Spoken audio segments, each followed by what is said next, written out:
ఓం శ్రీమాత్రే నమః. ఛానల్లోకి స్వాగతమండి. కుంభరాశివారికి అదృష్ట సమయం వచ్చేసింది. ఎంతో కాలంగా మీరు ఎదురుచూస్తున్న 10 శుభవార్తలను వినబోతున్నారు. ఈ శుభవార్తలు మీ జీవితంలో ఆనందాన్ని తీసుకొస్తాయి. మరి రానున్న 2 రోజుల్లో కుంభరాశివారు వినబోతున్న ఆ శుభవార్తలేంటి? ఈ శుభవార్తలు వినడానికి ముందు మీరు ఎటువంటి ప్రవర్తన కలిగి ఉండాలి? ఎవరితో మీరు జాగ్రత్తగా ఉండాలి? అలాగే ఏ దేవతారాధన చెయ్యాలి? అనే అంశాలతో పాటుగా కుంభరాశివారి గురించి కొన్ని ఆసక్తికరమైన విషయాలను ఈ వీడియోలో మనం వివరంగా తెలుసుకుందాం. కానీ అంతకంటే ముందుగా మీరు కనుక మన ఛానల్ ఇప్పటివరకు సబ్స్క్రైబ్ చేసుకోపోతే సబ్స్క్రైబ్ చేసుకుని పక్కనే వచ్చిన బెల్ ఐకాన్ నొక్కి ఆల్ సెలెక్ట్ చేసుకుంటే మేము ఇలాంటి వీడియోస్ అప్లోడ్ చేయగానే ముందుగా మీకు నోటిఫికేషన్ వస్తుంది. అలాగే వీడియో ఎక్కడా కూడా స్కిప్ చేయకుండా చివరి వరకు చూస్తేనే మేము ఏం చెప్తున్నామో మీకు పూర్తిగా అర్థమవుతుంది. ఇక వివరాల్లో వెళ్ళిపోతే మిగిలిన రాసులన్నింటికంటే కూడా కుంభరాశివారిని చాలా ప్రత్యేకమైన వారుగా జ్యోతిష్య శాస్త్రంలో చెప్పబడి ఉంది. మరి కుంభరాశివారు ఎందుకంత ప్రత్యేకమంటే వీరికున్నటువంటి సహాయం చేసే గుణం, కార్యదీక్షత, కార్యదక్షత, సమయన పాలన వంటి అనేక అంశాలను కలిగి ఉండడం వల్ల కుంభరాశివారు అందరికంటే ప్రత్యేకమైన వారుగా చెప్పవచ్చు. అయితే కుంభరాశివారు ఈ సమయంలో మీరు జాగ్రత్తగా ఉండాలి. ఈ సమయంలో మీరు చేయవలసిన పనేంటంటే ముఖ్యంగా మీరు ఎటువంటి పరిస్థితుల్లోనైనా మౌనంగా ఉండడానికి ప్రయత్నించండి. ఇలా కనుక మీరు కొద్దిగా ఓర్పు పట్టి మౌనంగా ఉన్నట్లయితే ఇప్పటిదాకా మీరు ఎవ్వరూ వినని 10 శుభవార్తలు మీరు వింటారని చెప్పడంలో ఎటువంటి సందేహం లేదు. అయితే మీ ముందు నవ్వుతూ మాట్లాడే కొందరు వ్యక్తులు వెనుక నుండి మీ నాశనం కోరుకుంటున్నారు. వారెవరూ అనే విషయం ఈ వీడియో చివరి వరకు చూస్తే మీకు అర్థమవుతుంది. ముఖ్యంగా 3 వ్యక్తులు మీ జీవితంలో మీరు పైకి ఎదగకూడదని మీ నాశనాన్ని కోరుకుంటూ ఉన్నారు. ఆ 3 వ్యక్తుల్లో 2 స్త్రీలు, 1 పురుషుడు మీ శత్రువులతో చేరి మీ శత్రువులకి అనుకూలంగా ప్రవర్తిస్తూ మీ నాశనాన్ని కోరుకుంటున్నారు. ఈ సమయంలో మీరు అనుకున్న పనులు అనుకున్నట్లు జరగాలి, ధనలాభం కలగాలి, అందరికంటే ముందు ఉండాలి అనుకున్నట్లయితే కనుక మీరు ఏం చేయబోతున్నారు అనే విషయాలను ఇతరులకు అస్సలు చెప్పకండి. మౌనం వహించండి. ఎందుకంటే మీరు జీవితంలో ఎదగడం ఇష్టం లేనివారు ఖచ్చితంగా మీ మాటలు వింటే మీ నాశనాన్ని కోరుకుంటారు. అంతేకాదు ఈ సమయంలో మీరు ఈ కొన్ని జాగ్రత్తలు పాటించినట్లయితే ఖచ్చితంగా మీరు శుభవార్తలు వింటారు, కుటుంబంతో సంతోషంగా ఉంటారు. ఏ ఒక్క దేవుణ్ణి ప్రార్థిస్తే 2 దేవుళ్ల అనుగ్రహం కలుగుతుందో మీకు తెలుసా? అదేనండి, రాముణ్ణి ప్రార్థిస్తే హనుమంతులవారి అనుగ్రహం కూడా మీకు కలుగుతుంది. ఇక వీరిద్దరి అనుగ్రహం ఉంటే ఈ రాశివారి జీవితం 3 పువ్వులు 6 కాయలుగా మారిపోతుంది.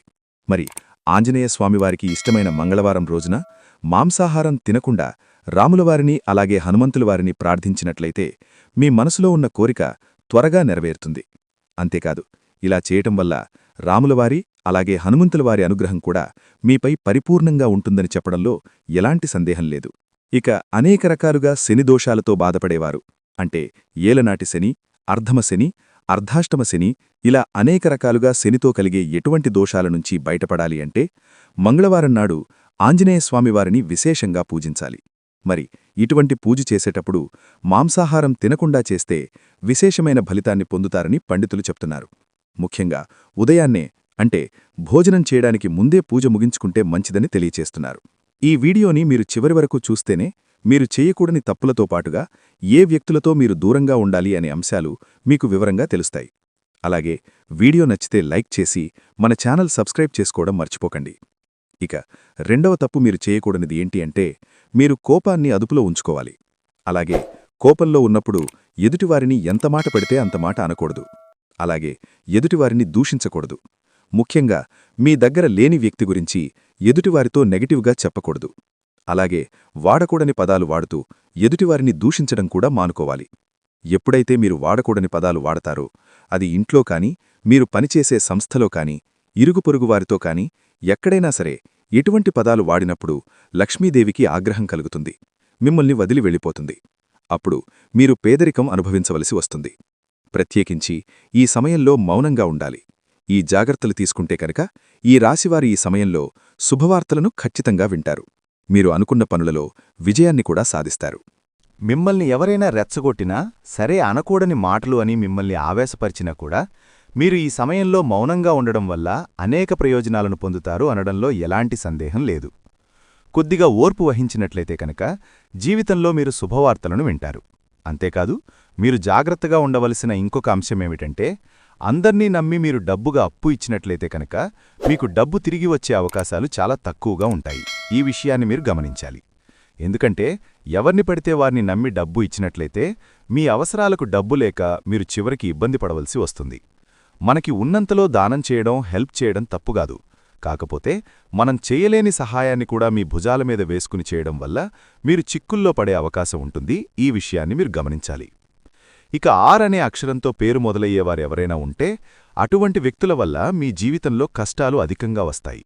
కాబట్టి అటువంటి వ్యక్తులెవరో మీరు పరిశీలించి ఆ వ్యక్తులకు మీరు దూరంగా ఉండడం మంచిది అని సూచించడమైనది.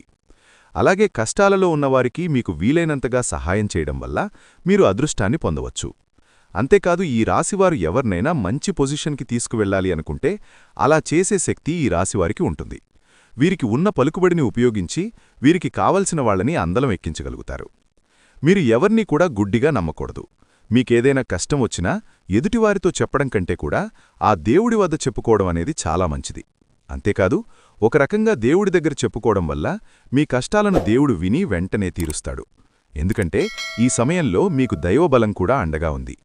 ఇక మీలో ఉండే నెగటివ్ ఆలోచన కారణంగా, అంటే నేను చేసే పనిలో విజయం సాధిస్తానా లేదా, నేను పనిని కరెక్ట్గా చేస్తున్నానా లేదా అనే ఆలోచనతో ఉండడం వల్ల మీరు చేసే పనిలో పొరపాటు జరిగే అవకాశం ఉంటుంది.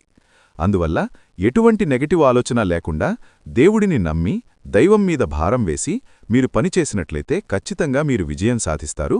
అలాగే పని ప్రారంభించే ముందు దేవుడిని తలుచుకోవడం మాత్రం మర్చిపోకండి. పి ఇంకా ఎస్ అనే అక్షరాలతో పేర్లు మొదలయ్యే స్త్రీలతో మీరు చాలా జాగ్రత్తగా ఉండాలి. వారిని నమ్మి అన్ని విషయాలను వారితో చర్చించకూడదు. అంతేకాదు వారికి ఎంత దూరంగా ఉంటారో మీకు అంత మేలు జరుగుతుంది. అలాగే అనే అక్షరంతో పేరు మొదలయ్యే మగవారితో కూడా ఈ రాశివారు దూరంగా ఉండాలి. ఎందుకంటే ఈ ఇద్దరు స్త్రీలు ఇంకా పురుషుడు మీ నాశనాన్ని కోరుకునేవారిలో ఉండే అవకాశం ఉంది. ముందు చెప్పుకున్న విధంగా ఈ అక్షరాలతో పేర్లు మొదలయ్యే ఇద్దరు స్త్రీలు అలాగే ఒక పురుషుడితో మీరు చాలా జాగ్రత్తగా ఉంటే మీ జీవితంలో మీరు ముందుకు వెళ్తారు. అలాగే మరిన్ని యోగవంతమైన ఫలితాలను పొందటానికి ఈ సమయంలో మీరు చేసుకోవలసిన దేవతారాధన చేసుకున్నట్లయితే గురువారం నాడు దత్తాత్రేయ, దక్షిణామూర్తి వంటి గురుస్వరూపాల ఆలయాన్ని దర్శనం చేసుకోండి. మాసశివరాత్రి రోజున శివుడికి అభిషేకం చేయించుకోండి. అలాగే సోమవారం నాడు శివుడికి విశేషంగా పూజ చేసుకున్నట్లయితే జీవితంలో ఉన్నతి పొందుతారు. సో చూశారు కదండి, కుంభరాశివారు ఈ సమయంలో ఏ విషయాల్లో జాగ్రత్తగా తీసుకోవాలి, అలాగే రానున్న 2 రోజుల్లో మీరు ఎటువంటి శుభవార్తలు వినబోతున్నారు, అలాగే ఈ సమయంలో మీరు ఏ వ్యక్తులతో జాగ్రత్తగా ఉండాలి అనే అంశాలతో పాటుగా ఈ సమయంలో మీరు చేసుకోవలసిన దేవతారాధన గురించి ఈ వీడియోలో మనం వివరంగా తెలుసుకున్నాం కదా. ఈ వీడియో మీకు నచ్చినట్లయితే లైక్ చేసి మీ ఫ్రెండ్స్ అండ్ ఫ్యామిలీ మెంబర్స్లో కుంభరాశివారెవరైనా ఉంటే వారితో మర్చిపోకుండా ఈ వీడియోని షేర్ చేసుకోండి.